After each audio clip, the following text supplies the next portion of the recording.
અમરેલી જિલ્લાની બગસરા નગરપાલિકા દ્વારા આગામી ચોમાસાની સિઝનને ધ્યાનમાં રાખીને શહેરમાં પૂર કે પાણી ભરાવાની સમસ્યા ન સર્જાય તે માટે આગોતરા આયોજન રૂપે પ્રી મોન્સૂન કામગીરી હાથ ધરવામાં આવી છે। પાલિકાની ટીમ દ્વારા ખાસ કરીને માર્કેટિંગ યાર્ડથી લઈને તિરુપતિ સોસાયટી સુધીના મુખ્ય નાળામાં ઉગી નીકળેલા ગાડા બાવળ અને જમા થયેલી માટી કચરાની સઘન સફાઈ કરવામાં આવી છે, જેથી ચોમાસા દરમિયાન વરસાદી પાણીનો નિકાલ સરળતાથી થઈ શકે। ચોમાસું શરૂ થાય તે પહેલા જ તંત્ર દ્વારા આ પ્રશંસનીય કામગીરી શરૂ કરાતા સ્થાનિક રહીશોએ ભારે ખુશી અને સંતોષ વ્યક્ત કર્યો છે।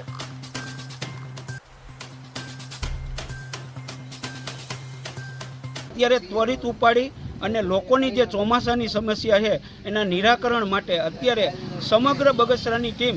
અત્યારે જુદા જુદા વિસ્તારની અંદર પ્રી મોન્સૂન કામગીરીને ફૂલ એક્ટિવેટ થઈને આગામી ચોમાસા દરમિયાન એક પણ શહેરીજનોને કોઈ પણ જાતની પાણીને લગતી કોઈ સમસ્યા ન થાય એ માટે અત્યારે પ્રી મોન્સૂન કામગીરી ચાલુ કરવામાં આવી।